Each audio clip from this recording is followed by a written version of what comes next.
Battle of the Network shows. Join Rick Brooks and Mike Kogel as they explore the TV of the 70s and 80s through hand-picked episodes of their favorite and not-so-favorite series.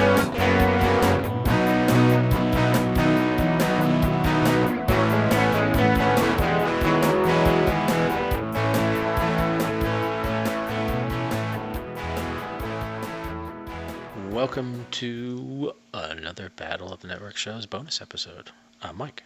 And I'm Rick. Hello, everyone. And it's another one we haven't done in a little while, but a TV guide game.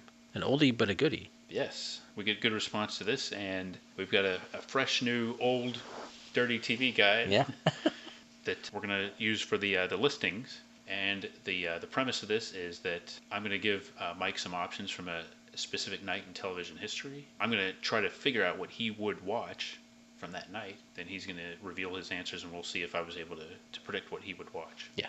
Did I summarize that well? That sounds right. Okay. Tonight we'll be looking at 1986. We're going back in time. Uh-huh. And this TV guide talks about a blue ribbon panel, which we're familiar with, picking 11 of the most talented stars on TV. Hey. And Bruce Willis is on there. Yes, he is. Michael J. Fox. And Sharon Gless? Yeah, Sharon Gless, who I would not have guessed would have been on the cover there. But well, critics love Cagney and Lacey. They sure did. We're going to go with Monday night, June 9th, 1986. So this is in the summer.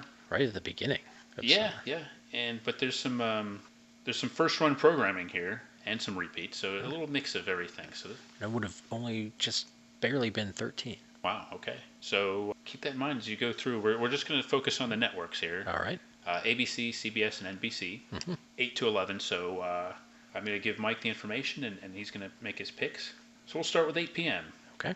All right, on CBS, we've got Scarecrow and Mrs. King.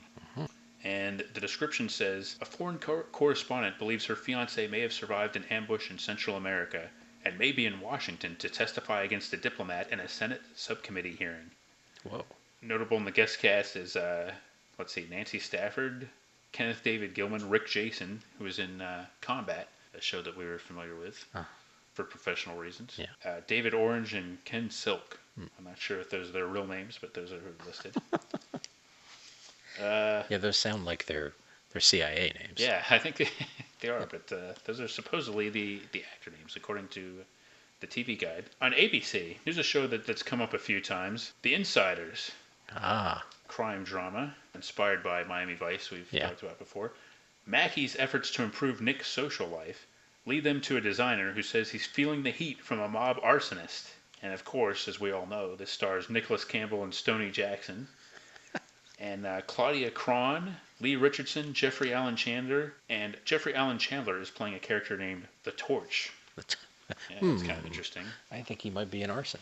Yeah.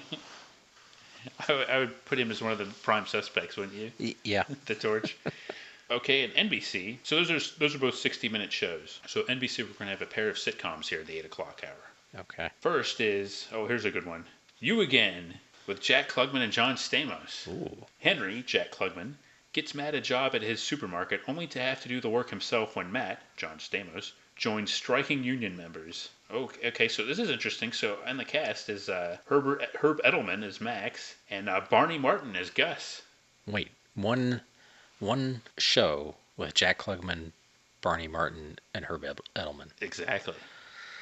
Wow. 1 half-hour show. And John Stamos. It takes that many, let's say, character actors to offset the John Stamos handsomeness. Exactly. So the TV doesn't blow up. That must have been what they were thinking, clearly. This may factor in your determination. There's a note here in the TV guide. Next week, the series moves to Wednesday. Oh. So this is your last chance to catch it. On a Monday. Yeah. Okay, now, this is interesting. So following that at 8:30 on NBC is a pilot. Ooh. And I like how it gets in the TV guide, the listing just pilot. Yeah. Comedy. And then the pilot is The Stiller and Mira Show. Cast Jerry Stiller as a beleaguered New York deputy mayor who gets no respect from his peers or from his wife, Ann Mira, a commercials actress. And I like how it says here, not on NBC's announced fall schedule. And Peter Smith plays Max, and Chrissy is played by Laura Innes, who I believe was Carrie Weaver on ER. Yeah. I'm kind of interested in this one, but... one bit of trivia, I had to verify it, but Nancy Stafford from the Scarecrow and Mrs. King episode, not only her big role was on Matlock, but she was on Stamos were.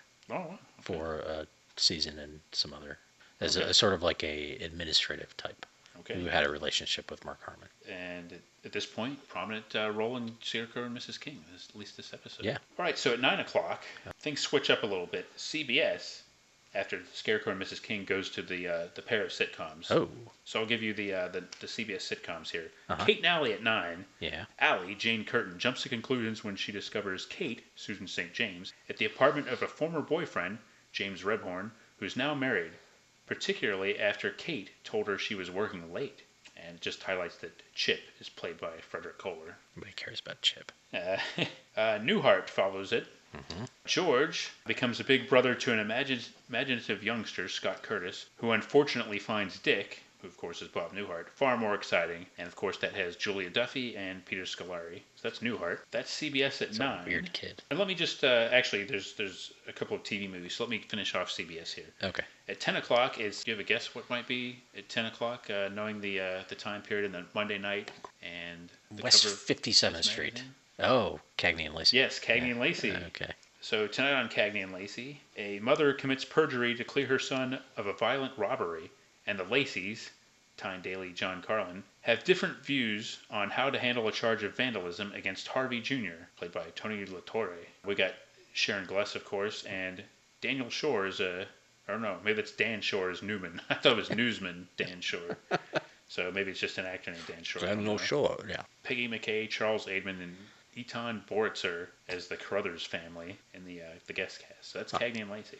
Okay. All right, let's go back to on the other networks, and let me see which one. NBC has a TV movie from 1982. That's 4 years old. Whoa. A 4-year-old TV movie. Feral for the People cast Valerie Harper as a New York prosecutor with 2 cases, an accused rapist and an ex-con celebrated for his literary talent, and now charged with homicide. This sounds a lot like a failed pilot, doesn't it? It's labeled as a drama, and Ed O'Neill, Steve Inwood, Eugene Roche, Dennis Lipscomb, Richard T. Hurd, Stacey Dash, must have been very young, Frank McCarthy, and Gregory Sierra. This must have been a TV pilot. It sounds like, yeah. Yeah, I think it was. They dust it off and show it again. Okay, now what do we have left? ABC is part 2, actually, of a rebroadcast of Prince of the City. Narcotics officer Cielo, Treat Williams, is pressured into informing on his corrupt colleagues in the conclusion of Prince of the City. And if you're not familiar, that has Jerry Orbach, Carmine Caridi, that's a great name, Norman Parker, Kenny Marino. Oh, and here's an interesting note in brackets. ABC plans to announce that this movie may not be suitable for all family members. They plan to announce. They might not, though. That's on their agenda, though. As of now, right. They're going to give people a heads up. But yeah, Prince of the City was kind of gritty for network television. So there we have it. That's Monday night.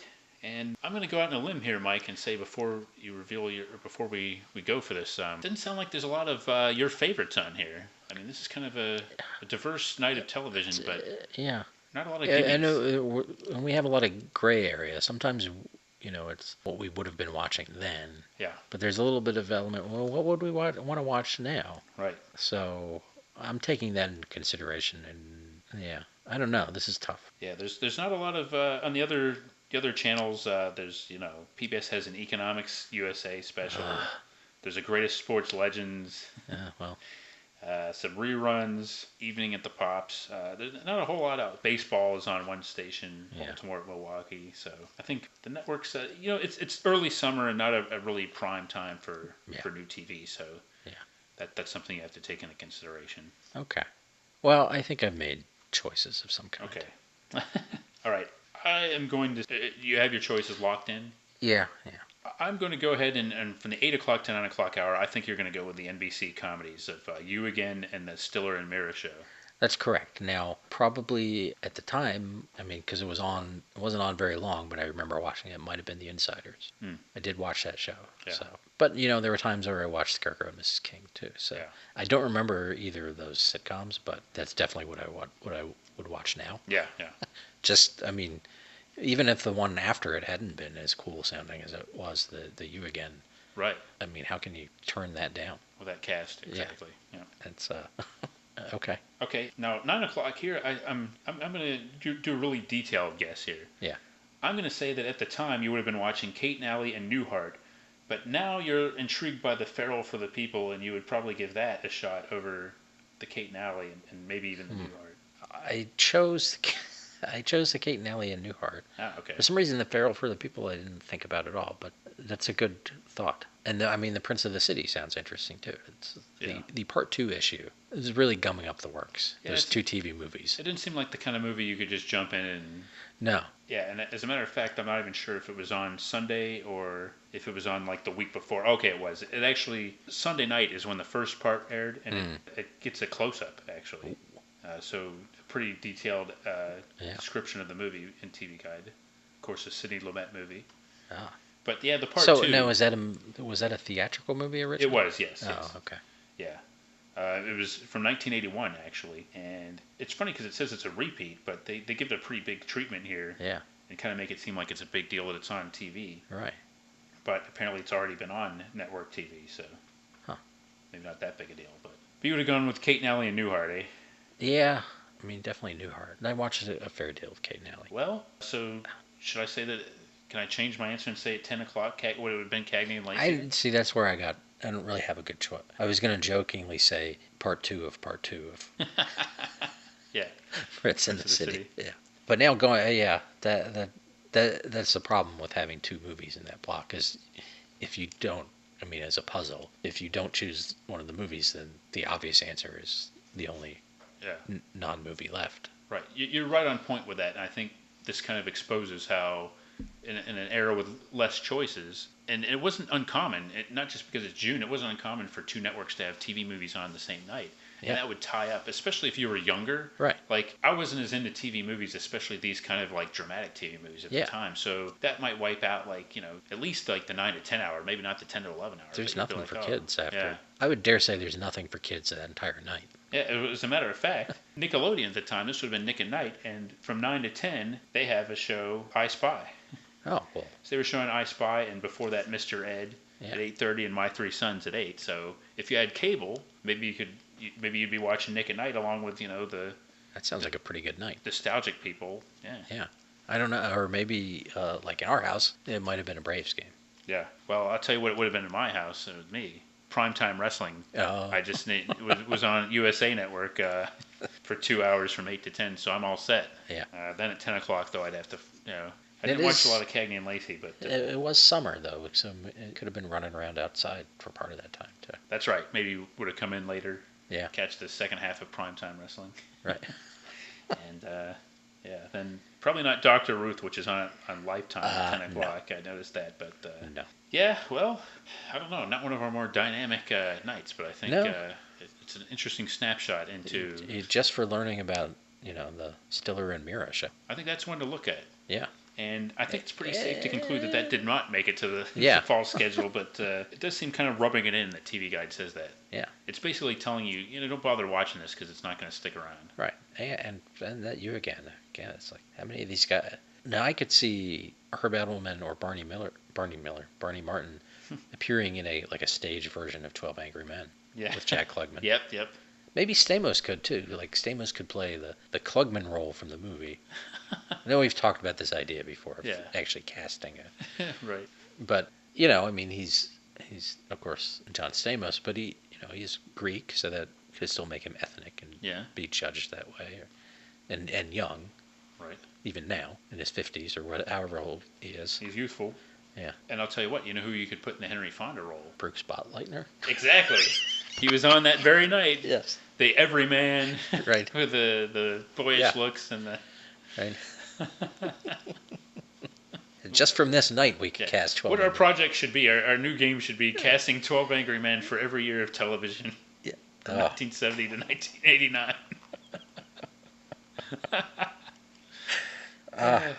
That might get us more attention. Yeah. It's just so micro. That'll be our spin-off podcast. It'll be 12 Angry Men Revisited. Right. Well, that's the TV Guide game. I was the one constant though would be Klugman. Yeah, Klugman would have to be in every version. Yeah, of it. just a playing different a different rotating roles each time. He would be the mastermind behind all of it. Yes, and to anybody wondering, I have it on good authority that moving you again to Wednesdays did not work for the show. It did not last. I'm not even sure if it made it through the summer. Yeah. But what was even the concept there? it was Jack Klugman. John Stamos came back into his life. Was he his son? I think it was his son. Yeah. And like they hadn't seen each other in years or whatever, and that's actually. I think there's some episodes of that floating around, but it's one I haven't seen since it was on, probably. So that's one I'd kind of. It's sort of that the phrase "you again" to me either could be romantic. Yeah. I'm sure that's a song, right? Old You Again. Torch song. Yeah. Or sort of disgusted. Well. Or is surprised. Those are the only three. I did not mention, but in the title, there's a question mark at the end. Yeah. Like, so it's kind of, you again? Right. And you can picture Jack Klugman saying that. Yeah. So a combination of disgusted and surprised. Yeah. You can picture him saying it, but not many people actually watched it because the show didn't last very long at all. And John Stamos and Jack Klugman didn't have that same chemistry that Klugman and Tony Randall did. So. Well, good thing, only a couple of years later, Stamos landed on his feet. He did. Yeah. Similarly, the Stiller and Mira show, that one didn't take off either, but that one's probably floating around somewhere out there. Probably, yeah. And I just like the fact that pilot, that they would just say that in the TV guide. It seems like that seems disrespectful too. Just say the name of the show. Yeah. It's not like pilot theater or like pilot is the name of the series. Yeah. And you're showing various pilots each week. But I bet that pilot, I don't know, paid for like a semester of college for Ben or something. Yeah, maybe.